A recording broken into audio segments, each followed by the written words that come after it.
Hello guys, तो स्वागत है आप सभी का पीएस एक्सप्लेन चैनल में। तो लास्ट एपिसोड में हमने देखा था नोरा के पास में तो लड़की आई होती है जो कि बोल रही होती है हम टोनी स्टार्क की फैंस है। क्या आप टोनी स्टार्क को जानती हो? नोरा बोल रही होती है हाँ मैं उसकी क्लासमेट हूँ। वो लड़कियाँ बोल रही होती है तो फिर तो आप नोरा को भी जानती होंगी ना, जिससे टोनी स्टार्क बहुत ही प्यार करता था और उस लड़की ने टोनी स्टार्क को छोड़ दिया। अगर वो हमें मिल गई ना तो हम पक्का सबक सिखाएंगे। नोरा बोल रही होती है नहीं मैं नहीं जानती। तभी पीछे कोई आते हुए बोल रहा होता है नोरा तुम्हें काउंसलर बुला रहे हैं। वो लड़कियां बोल रही होती है क्या तुम ही नोरा हो? तभी नोरा बोल रही होती है नहीं मैं कोई भी नोरा नहीं हूँ, और ये बोलते वहाँ से भाग जाती है। अपने घर पे आते हुए नोरा बोल रही होती है मुझे सिर्फ एक अच्छा लड़का चाहिए था जो कि पैसे कमाता हो, इसी वजह से मैंने टोनी को छोड़ा था। लेकिन मुझे लगा नहीं था कि मेरे ऊपर इतना भारी पड़ जाएगा। मुझे टोनी को छोड़ने का काफी रिग्रेट है। सिस्टम बता रहा होता है नोरा के अफेक्शन 99 पॉइंट को पार कर चुका है। नोरा अभी अपने कमरे में बैठ कर रो ही रही होती है। तभी उसकी आंटी का उसको कॉल आता है। आंटी बोल रही होती है नोरा तुम्हारी मॉम की तबीयत काफी ज्यादा खराब हो चुकी है, तुम जितनी जल्दी हो सके हॉस्पिटल आ जाओ। सीन चेंज होता है, मैं सियोर हॉस्पिटल का सीन दिखाया जाता है। नोरा की मॉम को आईसीयू में एडमिट कर दिया गया होता है। नोरा बोल रही होती है आंटी आखिर मॉम को क्या हुआ? आंटी बोल रही होती है नोरा तुम बिल्कुल भी टेंशन मत लो, डॉक्टर भी तुम्हारी मॉम को एग्जामिन कर रहे हैं, सब कुछ ठीक हो जाएगा। ये तो काफी अच्छी बात है कि मैं तुम्हारी मॉम से मिलने के लिए तुम्हारे घर पे गई थी। काफी देर नॉक करने के बावजूद भी किसी ने भी गेट नहीं खोला। जब मैंने देखा कि गेट खुला हुआ है तभी मैंने एंटर करा और मैंने देखा कि तुम्हारी मॉम बेहोश पड़ी हुई है। मैं तो तुम्हारी मॉम को देख के काफी तक घबरा गई थी और मैंने हाथों हाथ ही एम्बुलेंस को कॉल करा। उसके बाद मैंने तुम्हें भी कॉल कर दिया था। तकरीबन आधे घंटे से डॉक्टर तुम्हारी मॉम को एग्जामिन कर रहे हैं और उनकी कंडीशन को जानने का ट्राई कर रहे हैं। पता नहीं आखिर तुम्हारी मॉम को क्या हुआ है। नोरा सोच रही होती है आज तक मेरी मॉम की तबीयत एकदम ठीक थी और वो बिल्कुल हेल्दी लाइफ जी रही थी, पर अचानक से उनका बेहोश हो जाना ये तो मुझे बिल्कुल भी समझ में नहीं आ रहा। तभी आईसीयू में से डॉक्टर बाहर निकलते हैं। नोरा बोल रही होती है डॉक्टर आखिर मेरी मॉम की कंडीशन कैसी है? डॉक्टर बोल रहा होता है क्या तुम मिस हुआ के फैमिली मेंबर हो? जो पेशेंट की कंडीशन है वो बहुत ही सीरियस हो चुकी है। तुम्हारी मॉम का ब्लड टेस्ट कराने के बाद में कंफर्म हो चुका है कि तुम्हारी मॉम को ब्लड कैंसर है, और सबसे घबराने वाली बात तो ये है कि उनको 3rd स्टेज का कैंसर हुआ है। इस डिजीज को प्रॉपर्ली क्योर करना काफी ज्यादा मुश्किल होता है, लेकिन ऐसा नहीं है कि हम इसको ठीक नहीं कर सकते। तुम्हारी मॉम को ठीक कराने के लिए बोन मैरो ट्रांसप्लांट कराना पड़ेगा। उनकी सर्जरी के लिए तुम्हें 1 महीने के अंदर 5 लाख युआन डिपॉजिट कराने पड़ेंगे, वरना फिर पेशेंट की लाइफ काफी ज्यादा खतरे में आ जाएगी क्योंकि उनके पास में ज्यादा टाइम नहीं है। नोरा रोते हुए बोल रही होती है डॉक्टर क्या 5 लाख युआन के अंदर मेरी मॉम ठीक हो जाएगी? डॉक्टर बोल रहे होते हैं 5 लाख युआन में जो इनकी बीमारी है वो कंट्रोल तो हो जाएगी, लेकिन इनको कम्प्लीटली ठीक करने के लिए कम से कम 1 मिलियन युआन की जरूरत पड़ेगी, क्योंकि सर्जरी के बाद में हॉस्पिटल फीस और बाकी सारे एक्सपेंसेस भी आएंगे।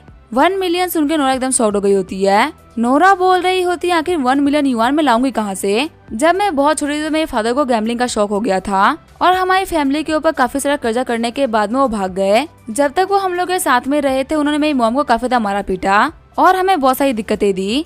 उनके जाने के बाद भी हमारे पास में हमेशा पैसे की तंगी रही है। मैंने कसम खा ली थी कि मुझे गरीब लाइफ और नहीं देखनी, क्योंकि इस लाइफ में सिर्फ और सिर्फ दिक्कतें हैं और कुछ भी नहीं है। मैंने पैसे कमाने का सोचा, भले इसके लिए मुझे कुछ भी क्यों ना करना पड़े। अगर मुझे इसके लिए बॉयफ्रेंड बनाने पड़े तो भी कोई बात नहीं, मैंने वो भी किया। वैसे मैं जितने भी पुराने बॉयफ्रेंड्स हैं मैं उन लोगों से बात करके देखती हूँ, क्या पता उनमें से कोई मेरी हेल्प कर दे। लेकिन 10 मिनट बाद में नोरा अपनी उम्मीद हार गई होती है, क्योंकि आधे लोगों ने कॉल रिसीव नहीं करा होता और आधे लोगों ने साफ साफ मना कर दिया होता है। नोरा सोच रही होती है सारे के सारे मैन मेरे फादर की तरह ही होते हैं, हम किसी के ऊपर भी भरोसा नहीं कर सकते। तभी नोरा अपने कांटेक्ट में टोनी का नंबर देखती है। नोरा सोच रही होती है अगर मैंने अपनी लाइफ में किसी लड़के को परेशान किया है तो वो टोनी ही है, और उसके मुकाबले में टोनी ने अमीर होने के बाद मेरे साथ में कुछ भी नहीं करा, तो फिर क्या मैं बेशर्मों की तरह टोनी को कॉल करके उसे हेल्प मांगू? पर आखिर वो मेरे बारे में क्या सोचेगा? मैंने बहुत टाइम से उसे कांटेक्ट नहीं करा और कर भी तो सिर्फ पैसे मांगने के लिए। सीन चेंज होता है, एयरपोर्ट का सीन दिखाया जाता है जहाँ पे टोनी संघर्ष से सियोल वापस आ गया होता है। एयरपोर्ट में बहुत सारे लोगों ने भीड़ लगा रखी होती है और सभी के सभी टोनी का पोस्टर अपने हाथ में लेके खड़े होते हैं। सभी लोग बोल रहे होते हैं मिस्टर स्टार्क हमारे शियोल की जान है, उनके बिना शियोल कुछ भी नहीं। आज हमारे शियोल की किंग की वापसी हो रही है, इसी वजह से हम सभी लोग उनको रिस्पेक्ट शो करने के लिए खड़े हैं। साइड में एक आंटी बोल रही होती है आज एयरपोर्ट पे इतनी भीड़ क्यों है, क्या यहाँ पे रिलांडो आने वाला है? वहाँ पे खड़ा एक लड़का बोल रहा होता है नहीं आंटी रिनाल्डो नहीं आने वाला, यहाँ पे सियोल के टोनी स्टार्क वापस आने वाले हैं। आपने उनके बारे में सुना होगा ना, वो सियोल के टॉप टाइकून है, अभी इजीरो को भी उन्होंने ही हराया था। वो एक काफी कमाल के इंसान है, सियोल में सभी लोग उनके फैंस है। वो आंटी बोल रही होती है क्या मिस्टर स्टार्क आने वाले हैं? मैंने मिस्टर स्टार्क का पियानो सुना था, उसके बाद से मैं उनकी दीवानी हो गई हूँ, मुझे भी उनको एक बार देखना है। ये बोलते हुए आंटी भी लाइन में लग गई होती है। सभी लोग चिल्ला रहे होते हैं मिस्टर स्टार्क प्लीज हम लोग के सामने आइए। वहीं हम देते टोनी को जो कि अपने कार के पास में आ गया होता है। टोनी बोल रहा होते तो काफी अच्छी बात है कि मेरे पास में एक कैब थी, वरना सभी से बचते हुए बाहर आना काफी ज्यादा मुश्किल था। मुझे लगा नहीं था कि एयरपोर्ट पे मुझसे मिलने के लिए इतने सारे लोग आ जाएंगे। लगता है मैं सियोल के अंदर कुछ ज्यादा ही फेमस हो गया हूँ। अगर मुझे पहले पता होता ना कि एरोगेंटली एक्ट करने से इतने सारे लोग मेरे पीछे आ जाएंगे तो मैं कभी भी ऐसा एक्ट नहीं करता। लगता है मेरा एरोगेंटली एक्ट करना मेरे ऊपर काफी ज्यादा भारी पड़ जाएगा। झाकी बोल रही होती है इन सारे लोगों के ऊपर ध्यान मत दो, वैसे भी तुम्हारी कोई गलती नहीं है। तुम्हारी जो पर्सनैलिटी वो काफी ज्यादा कमाल की है। ऐसी पर्सनैलिटी लेके लोगों से बचना काफी ज्यादा मुश्किल है। हम ऐसा भी कह सकते हैं कि सारे ड्रैगन फ्लाइज के बीच में तुम एक रियल ड्रैगन हो। वैसे फटाफट से कार में आ जाओ, वरना अगर इन लोगों ने तुम्हें देख लिया ना तो बहुत सारा ट्रैफिक लग जाएगा और फिर कार निकालना काफी ज्यादा मुश्किल हो जाएगा। तभी उनमें से एक बंदा टोनी को नोटिस कर लेता है। वो सभी को चिल्लाते हुए बोल रहा होता तुम लोग गलत जगह खड़े हो। मिस्टर स्टार्क तो अपने कार के पास में खड़े हैं, जल्दी करो वरना वो यहाँ से निकल जाएंगे। टोनी कार में बैठते हुए बोल रहा होता है जाओ की जल्दी से कार चला दो वरना हम लोग फंस जाएंगे। तभी जाओकी अपनी कार लेके वहाँ से निकल जाती है। जाओकी बोल रही होती है हनी अभी तुम्हारा काम संघाई में कंप्लीट तो नहीं हुआ था, तो आखिर तुम इतनी जल्दी वापस क्यों आए। टोनी बोल रहा होता है मुझे मेरी यूनिवर्सिटी वालों ने इनवाइट किया है एक लेक्चर देने के लिए। वो लोग मुझे कह रहे थे कि मैं यंग जनरेशन का बिजनेस टाइकून हूँ और पूरे यूनिवर्सिटी के बच्चे मुझे आइडल की तरह मानते हैं। तो अगर ऐसे मैं उनको कुछ वर्ड्स बोल दूंगा तो वो लोग काफी ज्यादा मोटिवेट हो जाएंगे और वो भी अपनी कंट्री के लिए अच्छा कर पाएंगे। तो इसी वजह से मैं जल्दी वापस आ गया। वैसे एक सेकेंड रुको, अभी तुमने मुझे क्या कहा। जाओकी बोल रही होती है क्या हनी बोलने में कोई दिक्कत है। टोनी बोल रहा होता तुम मुझे हनी बोल रही हो, पर अचानक से तुमने मुझे ये बोलना क्यों स्टार्ट कर दिया। जाओकी बोल रही होती है मुझे माफ कर दो, मुझे लगा कि मैंने लाइन को क्रॉस कर दिया। मैं काफी टाइम से ट्राई कर रही हूँ कि अपने रिलेशनशिप को आगे लेके जा सकूं, क्योंकि तुम्हारे पास में बहुत सारा काम होता है और हम अपने रिलेशन में बिल्कुल भी आगे नहीं बढ़ पा रहे। जब से तुमने कॉलेज जाना बंद किया है हमारी तो मुलाकात भी हार्डली होती है, लेकिन मैंने तुम्हारी फीलिंग्स का ध्यान नहीं रखा और अपनी फीलिंग्स को आगे रख दिया। इसके लिए मुझे माफ कर देना। जाओकी सोच रही होती है टोनी अब काफी ज्यादा ऊंचाई पे पहुंच चुका है। टोनी ने मुझे यह बताया था कि उसके फैमिली वालों ने उसे एक टास्क दिया है कि उसको $50 बिलियन खर्च करने हैं और अब शायद से टोनी का वो टास्क भी खत्म हो गया होगा और ये अपनी फैमिली का रियल मास्टर भी बन चुका है। सिर्फ इतना ही नहीं, इसने अपने दम पे ग्लोबली अपनी काफी ज्यादा पहचान बना ली है। पूरे वर्ल्ड में शायद ही कोई ऐसा होगा जो कि टोनी स्टार्क को नहीं जानता होगा। हर एक इंडस्ट्री के अंदर टोनी स्टार्क फैल चुका है। ऐसे में मैं टोनी स्टार्क के सामने कुछ भी नहीं हूँ, बस एक छोटे मोटे शहर सियोल में रहने वाली एक नॉर्मल सी लड़की हूँ जो कि टोनी के साथ में पढ़ा करती थी। टोनी के पास में बहुत सारे बेटर ऑप्शंस है, शायद इसी वजह से वो मुझे पसंद नहीं करता। लेकिन तभी जाओकी अपने कार की तरफ और चाबी की तरफ देखती है और बोल रही होती है वैसे मैं इतनी भी ऑर्डिनरी नहीं हूँ, मैं काफी ज्यादा वेल्दी और ब्यूटीफुल लड़की हूँ। टोनी बोल रहा होता है कि तुम कौन से ख्यालों में खो गई। तुम एक बात सोचो, मैं इतने दिनों बाद में सियोल वापस आ रहा हूँ। अगर मैं चाहता तो मैं खुद को पिक करने के लिए किसी को भी बुला सकता था, लेकिन फिर भी मैंने तुम्हें कॉल किया और तुम्हें पिक करने के लिए बुलाया। अगर तुम मुझे बिल्कुल भी पसंद नहीं होती तो मैं तुम्हें क्यों बुलाता। हाँ, अगर मैं तुम्हारे कॉल्स काट रहा होता और तुमसे मिलना इग्नोर करता तो तुम ये बात बोल सकती थी। जाओकी सोच रही होती वैसे टोनी मेरे काफी ज्यादा करीब आ चुका है। जब उन दोनों के बीच में किस होने ही वाला होता तभी टोनी का फोन बज जाता है और वो दोनों शर्माते एक दूसरे से दूर हट जाते हैं। चिढ़ते हुए टोनी सोच रहा होता है आखिर इस अच्छे मोमेंट के ऊपर किसने कॉल कर दिया, पूरा का पूरा मूड ही खराब कर दिया। अगर मुझे किसी बिजनेस डील के लिए कॉल आया होगा ना तो मैं पक्का से मना कर दूंगा। इन लोगों को समझ में नहीं आता कि मुझे बिजनेस करने में कोई भी इंटरेस्ट नहीं है। जब मैं लास्ट टाइम ऐसे ही रोया के साथ में था तब मुझे वांग ने परेशान कर दिया था और उसकी वजह से मैं कुछ भी नहीं कर पाया। वैसे एक सेकंड रुको, मुझे नोरा कॉल कर रही है। आखिर ये मुझे क्यों कॉल कर रही है, ये तो मुझे कभी कॉल नहीं करती। हम देखते टोनी लगातार फोन को घूरे जा रहा होता है लेकिन वो कॉल पिक नहीं कर रहा होता। जाओकी बोल रही होती है हनी आखिर तुम्हें ऐसा कौन कॉल कर रहा है जिसने तुम्हें इतना परेशान कर दिया है, क्या तुम्हारे ऊपर कोई दिक्कत है। तभी टोनी कॉल काटते हुए बोल रहा होता है नहीं नहीं ऐसी कोई बात नहीं है, ये इंसान बिल्कुल भी जरूरी नहीं है। असल में जो मुझे कॉल कर रहा है वो है मेरी पहली गर्लफ्रेंड नोरा, लेकिन इसने पक्का से पैसे मांगने के लिए ही कॉल किया होगा। ये एक बहुत ही घटिया लड़की है जो कि बार बार सिर्फ पैसे मांगने के लिए कॉल करती है, तो इसका कॉल ना ही उठाना बेटर रहेगा क्योंकि ये पक्का से कोई ना कोई ऐसा रीजन बोलेगी जिसके ऊपर मैं मना नहीं कर पाऊंगा। जाओकी बोल रही होती है लेकिन क्या हो गया, सच में दिक्कत में हो और हो सकता है कि तुमसे पैसे ना मांगे। इसने पहले तुम्हारे साथ में काफी ज्यादा बुरा किया था, इसी वजह से तुमसे पैचअप करना चाह रही हो। वैसे भी अपनी गलती सुधारने का मौका तो हर एक इंसान को मिलना चाहिए ना। टोनी बोल रहा होता है ऐसा होना इम्पॉसिबल है, मैं नोरा को बहुत ही तरीके से जानता हूँ और वैसे भी नोरा मेरी पास्ट है और वो पास्ट में रहे यही बेटर है। अब मैं वो पहले वाला बेवकूफ टोनी नहीं हूँ जो कि हर किसी की बातों में आ जाए। नोरा ने पहले मेरा बहुत ही यूज किया है, अब मैं किसी को भी खुद का यूज नहीं करने दूंगा। इसी वजह से मैं तुम्हें भी कह रहा हूँ कि अब से इस लड़की के बारे में बात मत करना। जाओकी सोच रही होती है टोनी सच में काफी अच्छा इंसान है, लेकिन क्योंकि इसकी फैमिली वालों ने इसको छुपे रहने के लिए बोला था इसी वजह से इसने एक नॉर्मल लाइफ जी और उसी दौरान इसकी गर्लफ्रेंड बनी थी जिसका नाम था नोरा और वो बहुत टाइम तक इसकी गर्लफ्रेंड रही थी। लेकिन जहाँ तक मैंने सुना है वो एक काफी तक गंदी लड़की थी जिसने कभी भी टोनी की रिस्पेक्ट नहीं करी, यहाँ तक कि आज भी वो टोनी का पीछा नहीं छोड़ रही है। लेकिन सच में उसको अपने किए के ऊपर काफी रिग्रेट होता होगा। तभी टोनी के फोन के ऊपर नोरा का मैसेज आता है। नोरा ने मैसेज किया होता है, टोनी प्लीज मुझे माफ कर दो, मुझे तुम्हारी हेल्प की बहुत ही जरूरत है, क्या तुम मुझे 1 मिलियन युआन दे सकते हो? मैं तुम्हें प्रॉमिस करती हूँ कि भले मुझे कुछ भी क्यों ना करना पड़े, मैं तुम्हारा पैसा पक्का से वापस कर दूंगी।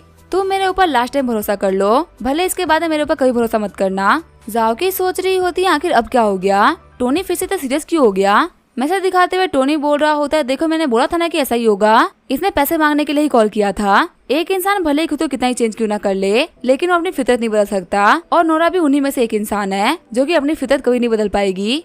यहाँ तक ये बॉयफ्रेंड भी सिर्फ और सिर्फ पैसे के लिए ही बनाती है। लास्ट टाइम भी इसने मुझसे 50,000 युआन का स्कैम कर लिया था, उसके बाद से तो मैंने इसके ऊपर आज तक भरोसा नहीं करा, और देखो अगर मैं इसके ऊपर भरोसा कर लेता तो मुझे पक्का से रिग्रेट होता ना। जाओकी बोल रही होती है, हनी दुनिया में शायद ऐसा कोई बेवकूफ होगा जो कि एक ही एक्सक्यूज को बाबा यूज करे, उसे ही पता है कि उसने तुमसे 50,000 युआन का स्कैम किया है, तो वो पक्का से ऐसी गलती फिर से नहीं करेगी, पक्का से उसको पैसे की जरूरत है, एक बार उसे बात तो करके देख लो, अगर उसको पैसे की जरूरत नहीं हो तो उसको पैसे मत देना। तभी टोनी बैक सीट पे अपना फोन फेंकते हुए बोल रहा होता है, मुझे कोई फर्क नहीं पड़ता, वैसे ही मैंने यहाँ पे कोई चैरिटी फाउंडेशन तो नहीं खोल रखी ना, मेरे पैसे कोई पेड़ पे से नहीं आते, मुझे भी मेहनत करनी पड़ती है अपने पैसे को कमाने के लिए। नोरा ने मुझे खुद के फायदे के लिए बहुत यूज किया है और वो मुझे कभी यूज नहीं कर पाएगी। वैसे सिग्नल ग्रीन हो गया है, आखिर तुमने गाड़ी क्यों रोक रखी है, चलो चलते हैं। सीन चेंज होता है, यूनिवर्सिटी का सीन दिखाया जाता है। न्यू टर्म स्टार्ट होने की वजह से सारे बच्चे शिफ्ट कर रहे होते हैं, वहीं वो सारे बच्चे बात कर रहे होते, क्या तुम्हें पता है हमारे कॉलेज में टोनी स्टार्क आने वाला है हमारे सामने एक स्पीच देने के लिए। कुछ बच्चे बोल रहे होते, हमें ज्वाइन किए हुए 1 साल हो चुका है और हम लोगों ने अभी तक टोनी स्टार्क को नहीं देखा, चलो आज फाइनली वो हम लोग को देखने के लिए मिल ही जाएगा। लेकिन इधर तो हमारे कॉलेज में स्टूडेंट ही नहीं है, जितनी की आज भीड़ लगी हुई है। वहाँ पे खड़ी कुछ लड़कियाँ बोल रही होती है, हुडा यूनिवर्सिटी के बच्चों के पास में काफी कमाल का मौका है आज टोनी स्टार्क को देखने का, लेकिन ये तो बहुत ही बेकार बात है कि बाकी यूनिवर्सिटी के बच्चे लेक्चर अटेंड नहीं कर सकते। दूसरी लड़की बोल रही होती है, मैंने यहाँ पे कुछ लोगों से बात करी थी ताकि वो हम लोग अपनी आईडी को दे दे, ताकि हम लोग थोड़ी देर के लिए जाके अंदर टोनी स्टार्क का लेक्चर दे सके। लेकिन यहाँ के जो स्टूडेंट्स है वो अपनी आईडी को सिर्फ 1 घंटे के लिए 10,000 युआन में बेच रहे हैं, और ये रेंट बहुत ही भारी है, इसी वजह से मैं इसको नहीं खरीद पाई। ऊपर से हम लोग को तो पता भी नहीं है ना कि आखिर कौन सा 1 घंटे के लिए टोनी स्टार्क आएगा, तो इसी वजह से 1 घंटे के लिए आईडी खरीदना काफी ज्यादा मुश्किल है। तभी वहाँ पर टोनी का दोस्त आते हुए बोल रहा होता है, लेट जाके तुम इतना परेशान क्यों दिख रही हो, हमारे यहाँ पे रहते हुए तुम्हें परेशान होने की कोई भी जरूरत नहीं है। तभी वो लड़कियां बोल रही होती है, आखिर तुम हो कौन। वो लोग बोल रहे होते हैं, हमें टोनी स्टार्क के सबसे अच्छे दोस्त और उसके रूममेट्स, हम लोगों ने 3 साल साथ में बिताए हैं, अगर विश्वास ना हो तो ये देखो हमारी फोटो एल्बम, ये अभी रिसेंट की ही है। टोनी स्टार्क हमारा बहुत ही अच्छा दोस्त है, अगर तुम लोग को भरोसा नहीं हो रहा हो तो हम उसे कॉल कर देते हैं, उसने हमें अपने लेक्चर की वीआईपी टिकट्स दी है और हम अपने साथ में कुछ लोगों को लेके भी आ सकते हैं, तो क्या तुम लोग अंदर चलने में इंटरेस्टेड हो। लेकिन हाँ, तुम लोग को हमें अपना विजिट आईडी देना होगा और कांटेक्ट इन्फॉर्मेशन को भी एक्सचेंज करना होगा। वो लड़कियां बोल रही होती है, सिर्फ 1 सेकंड रुको, हम तुम्हारे कोड को स्कैन कर लेते हैं, टोनी स्टार्क को देखने के लिए हम तो कुछ भी करेंगी। फिर वो लोग टोनी के दोस्तों के साथ में चली गई होती है। टोनी का दोस्त सोच रहा होता है, टोनी तुम कमाल की हो, आज सिर्फ और सिर्फ 23 वर्ष से मैं इतनी अच्छी लड़की का नंबर ले पाया हूँ, ये मुझसे ऐसे बात करी जैसे कि मैं इसके लिए बहुत ज्यादा इंपॉर्टेंस रखता हूँ, अगर तू नहीं होता तो मुझे कभी भी इतनी कमाल की लड़की को डेट करने का मौका नहीं मिलता, मैं बहुत ही खुश हूँ कि तू हमारा दोस्त है और हमें अभी तक नहीं भूला है। सीन चेंज होता है, हमें लेक्चर हॉल का सीन दिखाया जाता है। वाइस प्रिंसिपल बोल रहे होते हैं, आप सभी लोग तालियों के साथ में स्वागत करिए हमारे special chief guest Tony Stark का। जो भी मिस्टर टोनी स्टार्क के बारे में नहीं जानता मैं उनको बता देता हूँ, ये है सियोल के सबसे बड़े बिजनेस टाइकून टोनी स्टार्क। ये अपना बहुत ही प्रीशियस टाइम निकाल के आप सभी लोगों को स्पीच देने के लिए आ रहे हैं। आप इन्हें सीख सकते हो कि आखिर इतने कम एज में इतने सक्सेस कैसे पाते हैं। ये भी आप ही लोगों की तरह हमारे कॉलेज के एक सीनियर स्टूडेंट है। टोनी बोल रहा होता है, हेलो एवरीवन, मैं हूँ टोनी स्टार्क, जो कि आपकी हुडन यूनिवर्सिटी के लिटरेचर डिपार्टमेंट का एक सीनियर हूँ। आप सभी लोगों के सामने मुझे स्पीच देते हुए काफी अच्छा लग रहा है, क्योंकि मुझे आप लोगों के अंदर एम्बिशन दिख रहा है। मैं पूरा ट्राई करूँगा कि मैं आप लोगों के साथ में अपना एक्सपीरियंस शेयर कर सकूँ, ताकि आप लोग भी अपनी लाइफ में आगे बढ़ सके। टोनी अभी स्पीच दे ही रहा होता तभी बीच में कोई बोलता है, टोनी स्टार्क इलीगली पैसा कमाता है, उसके फंड्स बिल्कुल भी क्लीन नहीं है। टोनी सोच रहा होता है, आखिर यहाँ पे ऐसा कौन आ गया जिसको मेरे फंड्स के बारे में मुझसे ज्यादा पता है। हम दादा सभी बच्चों के बीच में टैंग ये सब बोल रहा होता है। टैंग बोल रहा होता है, टोनी स्टार्क अगर तुम्हारे अंदर हिम्मत है ना तो बताओ कि तुम्हारे पास में इतना सारा पैसा कहाँ से आ रहा है, क्योंकि ज्यादातर जो बिजनेसमैन होते हैं उन्हें बिजनेस के ऊपर ध्यान देते हैं, पर तुम पर्सनली कोई बिजनेस नहीं संभाल रहे, और अगर संभाल भी रहे हो तो तुमने उसे पब्लिकली नहीं कर रखा। और वैसे भी सियोल में तुमसे भी बड़े बिजनेसमैन है, लेकिन वो तुम्हारे साथ पैसा स्ट्रीमर्स के ऊपर बिल्कुल नहीं उड़ाते। तुमने बिलियंस ऑफ डॉलर तो सिर्फ और सिर्फ स्ट्रीमर्स के ऊपर उड़ा रखा है। तो तुम हम लोग को बताओ कि तुम्हारे पास में खर्च करने के लिए इतना सारा फालतू पैसा कहाँ से आ रहा है, तुम्हारे इनकम सोर्स के बारे में बताओ। टैंक सोच रहा होता है कमीना टोनी स्टार्क, तेरी वजह से मेरी काफी ज्यादा बेइज्जती हुई है। जब हम पहली बार झागी के बर्थडे में मिले थे तभी तूने मुझे ह्यूमिलेट करा, फिर चैरिटी डिनर के टाइम पे तूने मुझे इतना ह्यूमिलेट किया कि मेरे भाई ने सभी के सामने मुझे थप्पड़ मार दिया। यहाँ तक कि जो मेरे क्लैन मेंबर थे उन्होंने मुझे टैंक फैमिली से बाहर फेंक दिया। मैंने अपने क्लासमेट्स के बीच अपनी रेपुटेशन काफी अच्छी बना रखी थी और मुझे करियर की भी बिल्कुल भी टेंशन नहीं थी क्योंकि मेरे पीछे मेरा टैंक ग्रुप खड़ा था। पर तुमने मेरा रेपुटेशन, मेरा करियर सब कुछ बर्बाद कर दिया और मैं तुम्हारे ही क्लासमेट्स और तुम्हारे जूनियर के सामने तुम्हारी रेपुटेशन को खराब कर दूंगा, जिससे कि तुम्हें फील हो सके कि आखिर मुझे कैसा फील हो रहा है। टोनी सोच रहा होता है ये बंदा मुझे याद है, ये शायद से टैंक फैमिली से है। चैरिटी डिनर के अंदर इसने बहुत ही बड़ा बखेड़ा खड़ा कर दिया था और ये मुझे एंटर नहीं करने दे रहा था, लेकिन शायद से बाद में इसके भाई ने आके इसको सभी के सामने थप्पड़ मारा था। उसी चीज का बदला लेने के लिए आज सभी के सामने ये सब कर रहा है। मैं बोल सकता हूँ कि ये बंदा बहुत ही बड़ा बेवकूफ है जो कि इतने घटिया तरीके का यूज कर रहा है। टोनी बोल रहा होता तूने मुझे कहा ना कि मैं सभी को बताऊं कि मेरे पास इतना सारा पैसा कहाँ से आ रहा है। वैसे मेरे डियर क्लासमेट, का तुम्हें पता है कि तुम्हारे अकाउंट में भी कितना बैलेंस पड़ा हुआ है और आखिर तुम्हारी फैमिली के नाम पे कितने घर रजिस्टर्ड है, तुम्हारे फैमिली के हर एक मेंबर्स के पास में कितनी कार्स है और आखिर तुम्हारे टैंक ग्रुप के पास में टोटल कितनी नेटवर्थ है। पक्का है तुम्हारा टैंक ग्रुप भी कुछ ना कुछ तो प्राइवेट रखता होगा ना, क्योंकि हर एक चीज सभी के सामने बोलने वाली नहीं होती। तो इसी वजह से मेरे एक्सपेंसेस और मेरा पैसा कहाँ से आ रहा है ये सभी प्राइवेट है। मैं गवर्नमेंट को सही तरीके से टैक्स पे कर रहा हूँ और जब गवर्नमेंट को कोई दिक्कत नहीं है तो तुम्हें क्या दिक्कत है। और अगर मैं कोई फ्रॉड कर रहा हूँ ना तो सबसे पहले मेरे फ्रॉड की न्यूज मीडिया में आएगी और मुझे सियोल की पुलिस अरेस्ट कर लेगी। कम से कम अपनी सिटी के पुलिस के ऊपर तो भरोसा रखो। इसी वजह से मैं जरूरी नहीं समझता कि मैं तुम्हें बताऊं कि मेरा पैसा कहाँ से और कितना आ रहा है। और एक बिजनेसमैन के तौर पे मेरे पास में खुद के कुछ ट्रेड सीक्रेट्स है और अगर मैं ये सभी के सामने बता दूंगा तो मैं मार्केट में टिक नहीं पाऊंगा। तो इसी वजह से मैं तुम्हें अपना ट्रेड टेक्निक भी नहीं बता सकता। अगर मैं तुम्हें बोल दूं कि तुमने गर्लफ्रेंड का नाम पब्लिक कर दो तो क्या तुम करोगे? तो आखिर तुम यही काम करने के लिए मुझे क्यों बोल रहे हो? टोनी की बातों को सुन के वहाँ पे सभी लोग हंसने लगते हैं। सभी लोग बोल रहे होते शायद इसी वजह से टोनी स्टार्क है क्योंकि वो कोई बातों में पीछे नहीं कर सकता। टैंक सोच रहा होता है मैंने इसे काफी तीखे सवाल करे थे लेकिन इसने अपनी बातों के साथ में मेरे ऊपर हर एक बात का काउंटर अटैक कर दिया है। ऊपर से इसकी बातें इतनी लॉजिकल है कि आखिर अब मैं क्या ही बोलूं। टैंक बोल रहा होता है चलो ये मान लेता हूँ कि आपके पास में बहुत सारा पैसा है और आपको नहीं बताना कि आपके पास में कितना पैसा है, लेकिन एक वेल्दी बिजनेसमैन के तौर पे अपने पैसे को इंस्ट्रूमेंट के ऊपर खर्च करते हो और सिर्फ ऑनलाइन शो ऑफ ही करते रहते हो। ये बात तो सभी लोग मानेंगे ना कि आप अपने पैसे की बिल्कुल भी वैल्यू नहीं करते और काफी बेकार चीजों के ऊपर खर्च कर देते हो। इतना पैसा होने के बावजूद भी अपने सोसाइटी के भलाई के लिए कोई भी अच्छा काम नहीं करा। जो पैसा आपने स्ट्रीमर को दिया शायद वो पैसा सोसाइटी को दे दिया होता तो लोगों का बहुत ही भला हो जाता। तो हुडा यूनिवर्सिटी का स्टूडेंट होने के तौर पे मैं आपसे क्वेश्चन करता हूँ कि आखिर आपके पास में ऐसी कौन सी क्वालिटी है जो कि मैं आपसे सीख सकता हूँ। आपकी स्पीच मेरे ऊपर कैसे काम करेगी? क्या मैं ये सीखूंगा कि पैसे को कैसे खर्च करते हैं? वहाँ पे सारी लड़कियां बात कर रही होती, वैसे ये बात तो सच है। मिस्टर टोनी स्टार्क स्ट्रीमर्स के ऊपर बहुत सारा पैसा खर्च कर देते हैं। दूसरी लड़की बोल रही होती है हाँ इन्होंने लास्ट टाइम भी $3 बिलियन खर्च किए थे, जिसको देख के पूरा इंटरनेट हिल गया था। कभी कभी तो ये बात मुझे भी शॉक कर देती है कि आखिर अपने पैसे को ऐसे कैसे खर्च कर सकते हैं। पहली वाली लड़की बोल रही होती है सीनियर टैंक बिल्कुल सही बोल रहे हैं, इन्होंने सोसाइटी की तरफ अपनी रिस्पॉन्सिबिलिटी को फुलफिल नहीं करा और हम यूं ही इनको फॉलो किए जा रहे थे।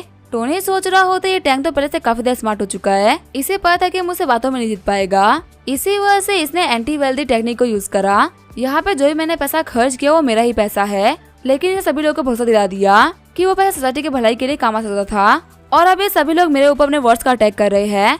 पर अगर मैं इन लोगों से बोल दूं कि मैं 5 रुपए भी भलाई के लिए दे दूं ना तो ये नहीं देंगे। चलो कोई बात नहीं, इनके मुंह में मैं इन लोगों को हराऊंगा। टोनी बोल रहा होता है हाँ तुम बिल्कुल सही बोल रहे हो, मैंने यहाँ पे गलती तो करी है पर तुम लोग देख सकते हो कि मैं तुम लोगों के सेम एज का ही हूँ और अपने यूथ में तो सभी लोग गलतियाँ करते हैं ना। अगर सोसाइटी की रिस्पॉन्सिबिलिटी को फुलफिल करने की जिम्मेदारी मेरे ऊपर आ रही है तो ठीक है, अब से मैं वो भी करूंगा। मैं अपने फादर हावर्ड स्टार्क के नाम पे आज से एक चैरिटी फाउंडेशन स्टैब्लिश कर रहा हूँ जिसका नाम होगा हावर्ड स्टार्क फाउंडेशन। शुरुआती फंड्स के लिए मैं इसके अंदर $10 बिलियन डोनेट कर रहा हूँ। मेरी ये फाउंडेशन सियोल के हर एक मरीज का फ्री में ट्रीटमेंट करेगी और अगर मैंने ये बात कही है ना तो मैं काम करके रहूंगा क्योंकि मैं टोनी स्टार्क अपने वर्ड्स पे स्टैंड करता हूँ। जल्दी आपको मेरी फाउंडेशन का इफेक्ट रोड पे दिखने लगेगा। टोनी की बात सुनकर अब सभी लोग काफी ज्यादा शॉर्ट हो गए होते हैं। टैंक सोच रहा होता है आज मैंने अपने घुटने टेक दिए, मैं इस बंदे का कुछ भी नहीं बिगाड़ सकता। जितनी प्रॉपर्टी हमारे टैंक फैमिली के पास में है नहीं उतनी तो इसे डोनेट कर दी। वहीं वहाँ पे सभी लोग बोल रहे होते हैं मिस्टर स्टार्क आप कमाल के हैं, हम आपको फॉलो करते हैं और हमें इस बात पे प्राउड है। वही सीन चेंज होता है, हमें एक बिल्डिंग का सीन दिखाया जाता है जिसके छत के ऊपर नोरा बैठी हुई होती है और वो बैठ कर ड्रिंक कर रही होती है। रोते हुए नोरा बोल रही होती है टोनी आखिर तूने मैं बिलीव क्यों नहीं किया, मैं बिल्कुल भी झूठ नहीं बोल रही थी। अगर मेरी मॉम की बीमारी का इलाज नहीं हुआ तो उनकी बीमारी काफी ज्यादा खतरनाक हो जाएगी और मेरी मॉम मर जाएगी और अगर मैं पैसे नहीं दे पाऊंगी तो उनका मरना पक्का है। तो अपने मॉम के बिना मुझे भी अपनी लाइफ नहीं जीनी। एक डॉटर के तौर पे मुझे उन्हें प्रोटेक्ट ना कर पाने का गिल्ट मुझे ऐसे ही मार देगा। आज मैं उन सभी लोगों को बाय बोलती हूँ जिन भी लोगों ने मुझे प्यार दिया, और उन लोगों से भी बाय बोलती जिन लोगों ने मुझसे बहुत ही नफरत करी। मैं मरते हुए ये बात एडमिट करती हूँ कि मेरी लाइफ का सबसे बड़ा रिग्रेट टोनी स्टार्क को छोड़ना है। अलविदा टोनी स्टार्क। उम्मीद है कि हम नेक्स्ट लाइफ में फिर से मिलेंगे, पर नेक्स्ट लाइफ में मैं तुम्हारे साथ में लॉयल रहूंगी। उम्मीद है कि कम से कम मेरे मरने के बाद में तुम मेरी गलतियों के लिए मुझे माफ कर दोगे। अब इसका क्या होगा वो हम देखेंगे नेक्स्ट एपिसोड में। तब तक के लिए वीडियो देखने के लिए थैंक यू।